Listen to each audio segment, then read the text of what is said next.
வாழ்க வளமுடன். ஓம் நமச்சிவாய. அனைத்து தமிழ் உள்ளங்களுக்கும் வணக்கம்.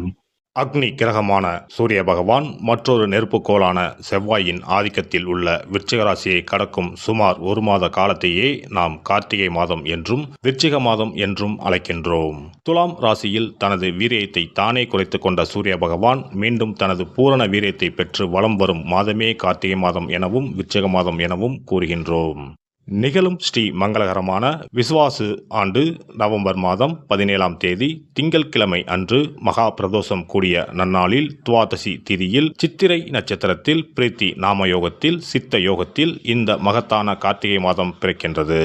இம்மாத கிரகநிலை என எடுத்துக்கொண்டால் கார்த்திகை 1ஆம் தேதி 17/11/2025 அன்று கும்பராசியில் சனி பகவான் வக்ர நிவர்த்தி அடைகின்றார். கார்த்திகை மாதம் 2ஆம் தேதி 18/11/2025 அன்று கடகத்தில் குருவின் வக்கரம் நடக்கின்றது.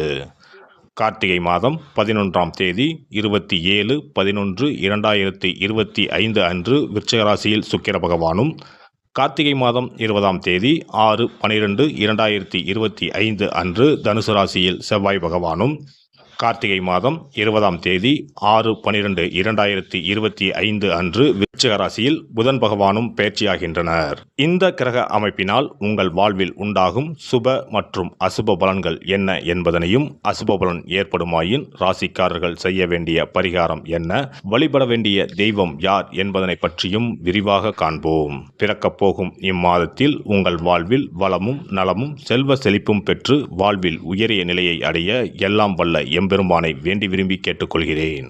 கடகராசி அன்பர்களே, இம்மாத கிரக நிலைகளை ஆராய்ந்து பார்க்கும் பொழுது மாத தொடக்கத்திலேயே அஷ்டமத்து சனி வக்ர நிவர்த்தியாகி பலம் பெறுகிறார். எனவே எதிலும் நிதானமும் பொறுமையும் தேவை. விரயங்கள் கூடுதலாகத்தான் இருக்கும். உடல் நலத்திலும் அக்கறை காட்டுங்கள். எவ்வளவு தொகை வந்தாலும் அது சேமிப்பாக மாறாது. முயற்சிகளில் தடைகள் ஏற்படும். சனிப்பெயர்ச்சி வரை சற்று பொறுமையாக செயல்படுவது நல்லது. பணிபுரியும் இடத்தில் பதற்றம் வேண்டாம். பணத்திற்கு பொறுப்பு என்று சொல்லி யாருக்கேனும் தொகை வாங்கி கொடுத்தால் அதில் சிக்கல்கள் ஏற்படலாம்.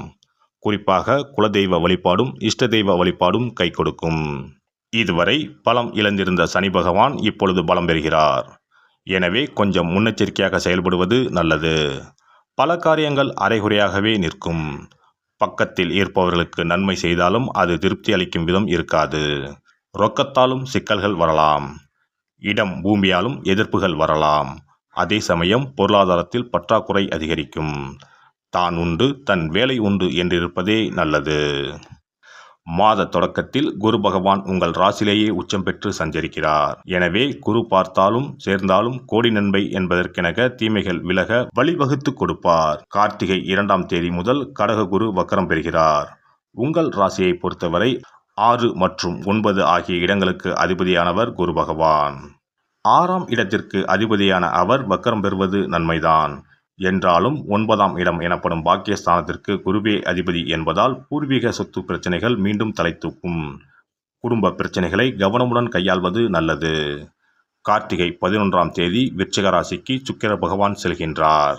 உங்கள் ராசிக்கு 4 மற்றும் 11 ஆகிய இடங்களுக்கு அதிபதியானவர் சுக்கிர பகவான்.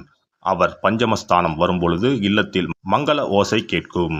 ஏற்றத்தாழ்வு இல்லாத நிலை வந்து சேரும். உள்ளத்தில் எதை நினைத்தீர்களோ அதை உடனடியாக செய்து முடிப்பீர்கள். பாக பிரிவினைகள் சுமூகமாக முடியும். உத்தியோகத்தில் மேல் அதிகாரிகள் உங்கள் குரலுக்கு செவிசாய்ப்பார். வியாபாரத்தில் புதிய பங்குதாரர்கள் வந்திணைவர். கார்த்திகை மாதம் 20ஆம் தேதி தனுசு ராசிக்கு செவ்வாய் பகவான் செல்கிறார். உங்கள் ராசிக்கு 5 மற்றும் 10 ஆகிய இடங்களுக்கு அதிபதியானவர் செவ்வாய் பகவான். அவர் 6இல் சஞ்சரிக்கும் பொழுது ஜீவனஸ்தானம் பலப்படுகின்றது. எனவே செய்தொழிலில் முன்னேற்றம் ஏற்படும். எதிரிகள் விலகுவார்கள். ஆதாயம் தரும் தகவல்கள் கிடைக்கும். அதிகார பதவியில் இருப்பவர்கள் உங்களுக்கு அறிமுகமாவார்கள். தொழிலில் அதிரடி மாற்றங்களை செய்து மற்றவர்களை ஆச்சரியத்தில் ஆழ்த்துவீர்கள். கார்த்திகை மாதம் 20ஆம் தேதி விருச்சிக ராசிக்கு புதன் பகவான் செல்கிறார். உங்கள் ராசிக்கு 3 மற்றும் 12 ஆகிய இடங்களுக்கு அதிபதியானவர் புதன் பகவான். அவர் பஞ்சமஸ்தானத்தில் சஞ்சரிக்கும் பொழுது பிள்ளைகள் வழியில் விரயங்கள் ஏற்படும். பூர்வீக சொத்துக்களை முறையாக பாகப்பிரிவினை செய்து கொண்டு வீடு கட்டும் முயற்சியில் ஆர்வம் காட்டுவீர்கள்.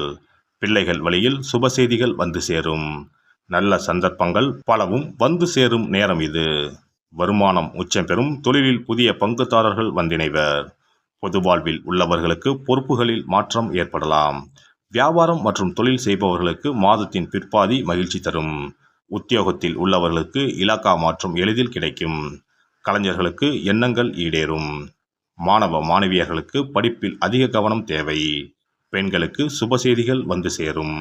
துணிவும் தன்னம்பிக்கையும் அதிகரிக்கும். இம்மாதம் சனீஸ்வரர் வழிபாடு சந்தோஷம் வழங்கும். கைப்பணத்தை சிக்கனமாக செலவு செய்யுங்கள். பிறருக்கு கடன் கொடுப்பதை கண்டிப்பாக தவிர்க்கவும். கொடுத்தால் திரும்பி வராது. ஒருமுறை திருநள்ளாறு மற்றும் திருக்கொள்ளிக்காடு ஆகிய திருத்தலங்களை குடும்பத்துடன் சென்று தரிசித்துவிட்டு வரவும். கோவில்களுக்கு செல்லும் பொழுது எள் எண்ணெய் எடுத்துச் சென்று அங்குள்ள தீபத்தில் சேர்க்க தவறாதீர்கள். இம்மாதம் பண தேவையை பூர்த்தி செய்யும் நாட்கள் நவம்பர் 19, 20, 30, டிசம்பர் 11 மற்றும் 12. மகிழ்ச்சி தரும் வண்ணம் மஞ்சள். சிறப்பு பரிகாரம். கழுத்தை நெரிக்கும் கடன் தொல்லையா? தடையின்றி வீட்டில் பணம் புழங்க கை கொடுக்கும் வெள்ளம் பரிகாரம். எவ்வளவு சம்பாதித்தாலும் கடன் தொல்லைகள் விரட்டி விரட்டி வருகிறதா? கழுத்தை நெரிக்கும் பிரச்சனைகளிலிருந்து விடுபட எளிய பரிகாரங்களை செய்து அதிலிருந்து மெல்ல மெல்ல மீண்டு வரலாம். பெரும்பாலும் கடனில் மூழ்கி இருப்பவர்களுக்கு நிம்மதி என்பதே இருக்காது. ஒவ்வொரு நாளும் ஒவ்வொரு யுகமாக நகரும். சொல்ல முடியாத அளவுக்கு மன உளைச்சலுக்கும் ஆளாவார்கள். இது போன்ற தொந்தரவில் சிக்கியுள்ளோர் பச்சரிசி பரிகாரங்களை செய்யலாம். இந்த பச்சரிசி பரிகாரத்தை வெள்ளிக்கிழமை, பௌர்ணமி வரும் நாட்கள் அல்லது புரட்டாதி நட்சத்திரம் வரும் நாட்கள், சதுர்த்தி நாட்கள் இப்படி ஏதாவது ஒரு நாளில் இந்த பரிகாரத்தை செய்யலாம். பிரம்ம முகூர்த்தத்தில் செய்வது மிகவும் நல்லது. இதற்கு ₹1 நாணயம் மொத்தம் 11 எடுத்துக்கொள்ள வேண்டும். நாட்டு மருந்து கடைகளில் கிடைக்கும் புனுகு என்ற பொருள், ஜாதிக்காய், ஏலக்காய் போன்றவற்றையும் வாங்கி வைத்துக் கொள்ள வேண்டும். இப்போது 11 நாணயங்களின் மீதும் இந்த புனுகை சிறிது தடவி விட வேண்டும். மஞ்சள் அல்லது சிவப்பு நிற பருத்தி துணி ஒன்றை எடுத்துக்கொண்டு புனுகு தடவிய நாணயம், ஏலக்காய், ஜாதிக்காய் போன்றவற்றையும் அதில் போட்டு அனைத்தையும் முடிச்சு போட்டு ஒரு பாத்திரத்தின் உள்ளே வைத்துவிட வேண்டும். இந்த பாத்திரத்தின் மீது பச்சரிசியை கொட்டி மூடிவிட வேண்டும். குடும்பத்தில் அதிக சம்பளம் பெறும் நபர்கள் தூங்கும் இடத்தில் இதனை வைத்துவிட்டால் போதும். 48 நாட்களுக்கு இதனை தொடாமல் இருக்க வேண்டும். 48 நாட்கள் கழித்து பாத்திரத்தில் உள்ள ஏலக்காய், ஜாதிக்காய் ஆகியவற்றை தண்ணீரில் விட்டுவிட வேண்டும். பச்சரிசினை எறும்புகளுக்கு தானம் செய்து விடலாம். இதனால் பண கஷ்டம் நீங்கி பணம் பெருக துவங்கும் என்பது நம்பிக்கை. அதேபோல 27 மொச்சை கொட்டைகளுடன் சிறிது வெல்லத்தையும் எடுத்து உள்ளங்கையில் வைத்துக்கொண்டு ஓம் ஸ்ரீ மகாலட்சுமி தாயே போற்றி என்ற மந்திரத்தை 27 முறை சொல்ல வேண்டும். பிறகு ஒரு தண்ணீர் உள்ள ஒரு பாத்திரத்தில் மொச்சக்கொட்டை வெல்லத்தையும் சேர்ந்து கலந்து பசுமாட்டுக்கு தரலாம் அல்லது ஓடும் ஆற்றில் கரைத்து விடலாம். வாரந்தோறும் வெள்ளிக்கிழமைகளில் தொடர்ந்து 11 வாரம் சூரிய உதயத்திற்கு முன்பாக செய்து வரும்போது பண கஷ்டம் மெல்ல மெல்ல குறைய துவங்கும். அதே போல கடன் சிக்கலில் உள்ளவர்கள் பெருமாள் கோவிலுக்கு சென்று சனிக்கிழமை, புதன்கிழமைகளில் சக்கரத்தாழ்வார் சன்னதியில் துளசி மாலை சாற்றி 12 முறை வலம் வர வேண்டும். இதேபோல் 12 வாரமும் துளசி மாலை சாற்றி பிரார்த்தனை செய்து வந்தால் கடன் பிரச்சனைக்கு விடிவு காலம் கிடைக்கும். அதே போல அரச இலையை வைத்தும் பரிகாரம் செய்யலாம். அரச இலையில் மஞ்சள் பிள்ளையாரை பிடித்து வைத்து அதற்கு குங்கும பொட்டு, பூ வைத்து பூஜை அறையில் வைத்து தீபம் ஏற்ற வேண்டும். ஒரு வெற்றிலையை எடுத்து அதில் உங்களது கடன் தொகை எவ்வளவு என்பதையும் அந்த கடன் தீர வேண்டும் என்றும் எழுத வேண்டும். பிறகு வெட்டிவேர் ஒரு துண்டு, நெல்மணி ஒரு ஸ்பூன், 2 அருகம்புல் போன்றவைகளை வெற்றிலையில் வைத்து மஞ்சள் பிள்ளையாரின் முன்பு வைத்துவிட வேண்டும். இப்போது பிள்ளையாருக்கு தீபாராதனை காண்பித்து கடன் பிரச்சனை சீக்கிரம் தீர வேண்டும் என்று பிரார்த்தனை செய்து கொள்ள வேண்டும். இப்படி வாரம் வாரம் வெள்ளிக்கிழமையில் வழிபட்டு வரும்போது பலன் கிடைக்கும். எந்த ஒரு பரிகாரமாக இருந்தாலும் முழு மனதுடன் முழு நம்பிக்கையுடன் செய்தால் மட்டுமே பலன் கிடைக்கும். எல்லாம் வல்ல இறையருளால் நீங்களும் உங்கள் அன்பு குடும்பமும் உடல் நலம், நீலாயுள், நிறை செல்வம், உயர் புகழ், மெய்ஞானம் ஓங்கி வாழ்க வளமுடன். இந்த வீடியோ பதிவு உங்களுக்கு பிடித்திருந்தால் லைக் பண்ணுங்க, கமெண்ட் பண்ணுங்க, ஷேர் பண்ணுங்க, மறக்காம சப்ஸ்கிரைப் பண்ணுங்க, பக்கத்துல இருக்கிற பெல் பட்டனை கிளிக் பண்ணுங்க. நன்றி, வணக்கம். ஓம் நமச்சிவாய. சிவாய நம.